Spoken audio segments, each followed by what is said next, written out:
ঘড়ির কাঁটা বলছে প্রায় মধ্যরাত, কিন্তু কুইন্স নেকলেসের পাশে বসে থাকা মানুষজনকে দেখে কে বলবে বলুন মধ্যরাত? গরম গরম চা থেকে মালিশ, বুট পলিশ সব কিছু রয়েছে। আর দেখুন রাস্তায় প্রচুর মানুষ, নানা বয়সের মানুষজন ঘুরে বেড়াচ্ছে। আসলে সারাদিন অক্লান্ত পরিশ্রমের পর সমুদ্রের কাছে এরা বারবার ফিরে আসেন।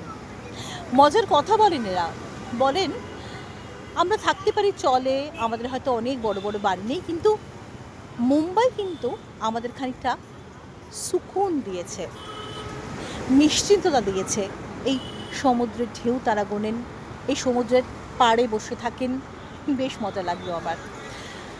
কলকাতায় বসে আর যাই হোক সমুদ্র দেখার সুযোগ হয় না। সমুদ্র দেখতে গেলে যেতে হয় কলকাতা থেকে অনেকটা দূরে।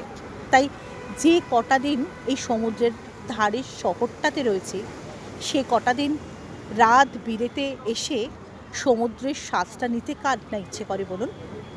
এই মুহূর্তে আমি রয়েছি, আপনারা বুঝতেই পারছেন, মারিন ড্রাইভে প্রচুর মানুষজন।